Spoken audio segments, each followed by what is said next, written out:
You know that feeling when you're scrolling through Instagram and you see these insane skylines with towering skyscrapers, massive shopping malls, and streets that look like they belong in Manhattan? And you think to yourself, that's gotta be New York, right? Wrong. That's Kuala Lumpur, Malaysia. And honestly, after comparing these two cities for the past few weeks, I'm genuinely shocked at how similar they actually are. But here's the thing that'll really blow your mind. One of these cities will cost you about 70% less to experience. So if you've ever dreamed of that cosmopolitan lifestyle, but your bank account keeps bringing you back to reality, you need to hear this. Let me paint you a picture. It's 7 in the morning. You wake up in a high-rise apartment with floor-to-ceiling windows overlooking a stunning city skyline. You grab your coffee from a trendy cafe downstairs, hop on an efficient metro system, and head to work in a gleaming business district surrounded by international corporations. After work, you meet friends at a rooftop bar with panoramic views, then catch a show at a world-class theater. Sounds like New York, right? But this exact same day could happen in Kuala Lumpur, and you'd spend a fraction of what you would in the Big Apple. Now, I know what you're thinking. Malaysia can't possibly compete with New York City. One's a global powerhouse, a cultural melting pot, the city that never sleeps. The other is, well, somewhere in Southeast Asia that most people can't even point to on a map. But that's exactly why this comparison is so fascinating. Because when you actually break down what these cities offer, the similarities are kind of ridiculous. Let's start with the skyline, because that's usually the first thing that shocks people. New York has the Empire State Building, One World Trade Center, and that iconic Manhattan skyline that's been in literally every movie ever made. Kuala Lumpur has the Petronas Twin Towers, which were actually the tallest buildings in the world until 2004. And a skyline that's evolved so rapidly in the past 2 decades that it rivals any major global city. Both cities have that vertical ambition, that reaching for the sky energy that makes you feel small and inspired at the same time. But here's where it gets interesting. A rooftop bar experience in New York, let's say at 235th or the Press Lounge, you're looking at around $20 to $30 for a cocktail, maybe more depending on what you order. In Kuala Lumpur, at places like Heli Lounge Bar or Sky Bar at Traders Hotel, you're paying somewhere between $10 to $15 for similar views and comparable quality drinks. Same experience, same Instagram-worthy photos, completely different price tag. The food scene is where things get really wild. New York is famous for its diversity, right? You can get authentic food from literally any country in the world. Little Italy, Chinatown, Koreatown, the list goes on. You want a good meal at a decent restaurant in New York? You're easily spending $40 to $60 per person, and that's before drinks. In Kuala Lumpur, the food diversity is just as insane. You've got authentic Malay food, Chinese food, Indian food, Japanese food, Korean food, Western food, all coexisting in this incredible melting pot. And you can get a fantastic meal at a proper restaurant for $10 to $15. Even high-end dining in KL will run you about $30 to $40 for what would cost you $100 or more in New York. Street food deserves its own conversation because both cities absolutely nail this. A hot dog from a New York street cart? About $4 to $5 now. A slice of New York pizza? Around $3 to $4. In Kuala Lumpur, you can get nasi lemak, which is this incredible coconut rice dish with all the fixings, for about $2. Char kway teow, which is this amazing stir-fried noodle dish, maybe $2.50. Roti canai for breakfast? Less than $1. The street food game in KL isn't just cheaper, it's arguably more diverse and flavorful. Transportation is another massive factor. The New York subway system is iconic, sure. It runs 24/7, it gets you anywhere you need to go, and it's part of the city's identity. A monthly unlimited Metro card costs you around $132.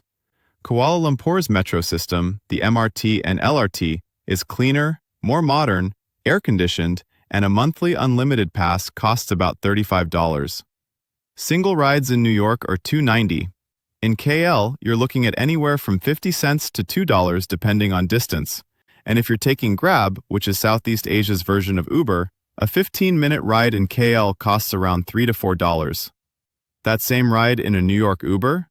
$15 to $20 easily. Let's talk about where you actually live, because housing is usually the biggest expense in any city. A one-bedroom apartment in Manhattan? You're looking at an average of around $4,000 a month, and that's if you're lucky. Brooklyn might save you a bit, maybe $3,000, but you're still hemorrhaging money. In Kuala Lumpur, a one-bedroom apartment in the city center, in areas like KLCC or Bukit Bintang, costs somewhere between $600 to $1,000 a month. And we're not talking about a cramped shoebox. These are modern apartments with amenities like pools, gyms, and security. You could literally rent a 3-bedroom luxury condo in KL for what a studio costs in New York. The lifestyle amenities are surprisingly comparable too. Both cities have world-class shopping. New York has Fifth Avenue, Soho, and those massive department stores like Macy's and Bloomingdale's. Kuala Lumpur has Pavilion KL, Surya KLCC, and the Gardens Mall, which are genuinely spectacular shopping experiences with all the same international brands. A movie ticket in New York costs about $17 to $20 now. In KL, you're paying around $5 to $7 for a regular screening, maybe $10 for a premium experience with recliners and better sound. Fitness and wellness is huge in both cities. A gym membership in New York at a decent place like Equinox or even just a standard gym can run you anywhere from $100 to $200 a month. In Kuala Lumpur, a good gym membership costs about $40 to $70 a month, and you're getting similar equipment and facilities. Both cities are obsessed with health trends, whether that's yoga studios, CrossFit boxes, or boutique fitness classes. The work culture and opportunities are fascinating to compare. New York is obviously a global financial center, a hub for media, fashion, tech, you name it. The energy is intense, the competition is fierce, and the opportunities are endless if you can handle the pressure. Kuala Lumpur has rapidly become a major business hub in Southeast Asia. Multinational corporations have regional headquarters there. The startup scene is exploding, and there's this growing digital nomad community because the cost of living makes it possible to actually save money while building something. The average salary in New York is higher, sure, but when you factor in the cost of living, your purchasing power in KL can actually be better depending on your field. Green spaces matter in dense cities, and both have made efforts here.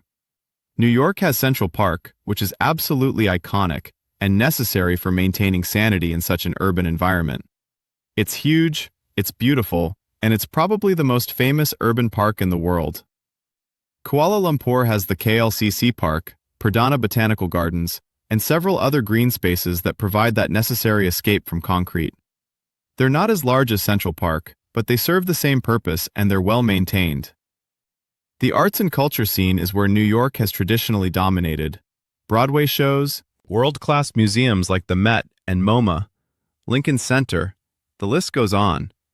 A Broadway show ticket can cost anywhere from $50 to $300 depending on the show and seats.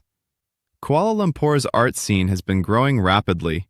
You've got the Petronas Philharmonic Orchestra, numerous theaters and galleries, and cultural performances that range from $10 to $50 for excellent seats. The National Museum, Islamic Arts Museum, and various galleries offer world-class exhibitions at a fraction of New York museum prices. Weather is something people don't think about enough when comparing cities. New York has 4 distinct seasons, which is great if you love variety. You get beautiful fall foliage, snowy winters, pleasant springs, and hot summers. But those winters can be brutal, with temperatures dropping well below freezing and snow making everything miserable. Kuala Lumpur is tropical year-round. It's hot and humid pretty much always, with temperatures hovering between 75 and 95 degrees Fahrenheit. You either love it or you don't, but you'll never need a winter coat, and you can plan outdoor activities any time of year without worrying about snow canceling everything. Safety is a legitimate concern for anyone considering a city. New York has gotten safer over the decades, but crime still exists, especially in certain neighborhoods and on the subway late at night. You need to stay aware, keep your belongings close, and know which areas to avoid. Kuala Lumpur is generally very safe, especially in tourist and expat areas. Petty crime like pickpocketing exists, particularly in crowded areas, but violent crime rates are relatively low. Both cities require basic street smarts, but neither should make you constantly anxious. The expat and international communities in both cities are massive. New York has always been a city of immigrants, a place where people from everywhere come to chase dreams. You can find communities from literally every country on Earth. Kuala Lumpur has a huge expat population, particularly from other Asian countries, Australia, Europe, and increasingly from North America. There are international schools, expat social groups, and established communities that make integration easier if you're moving from abroad. Healthcare is a huge consideration that often gets overlooked. In New York, healthcare costs are notoriously high. Even with insurance, you can end up paying significant amounts out of pocket. A doctor's visit without insurance can cost $100 or more. In Kuala Lumpur, healthcare is surprisingly excellent and affordable. Private hospitals offer world-class care, and a doctor's consultation might cost around $20 to $40 without insurance. More complex procedures and treatments cost a fraction of what they would in the US, which is why medical tourism to Malaysia is actually a thing. The visa situation is obviously different for different people, but it's worth mentioning. Getting a work visa for New York means navigating US immigration, which can be complex and expensive. Malaysia has various visa options including the MM2H program for longer-term stays, and for many nationalities, you can get a tourist visa on arrival that lets you stay for up to 90 days. For digital nomads and remote workers, KL has become increasingly attractive because of the lower cost of living, combined with good internet infrastructure. Coffee culture is serious business in both cities. New York has its iconic coffee shops, third-wave coffee roasters, and that essential morning coffee ritual. You're paying around $5 to $7 for a specialty coffee drink. Kuala Lumpur's coffee scene has exploded in recent years. You've got traditional kopitiam serving Malaysian-style coffee for about $2, and also trendy specialty coffee shops, where a latte costs around $4 to $5. The cafe culture is thriving in both places, with people using coffee shops as remote offices and social hubs. Nightlife deserves its own deep dive. New York never sleeps, and the nightlife reflects that. Clubs, bars, live music venues, comedy clubs, you can party until sunrise and then keep going. Cover charges can be $20 to $50 for good clubs, drinks are expensive, and a night out can easily cost you $100 or more. Kuala Lumpur's nightlife scene is vibrant and diverse. You've got everything from rooftop bars to nightclubs to live music venues. Cover charges are usually lower, maybe $10 to $20 when they exist, and you can have a great night out for significantly less. The scene shuts down a bit earlier than New York, but there's still plenty happening until the early morning hours. Public services and infrastructure reveal interesting differences. New York's infrastructure is aging in many places. The subway system breaks down frequently, roads have potholes, and things feel worn. But there's a certain charm to that grit, that history embedded in every street.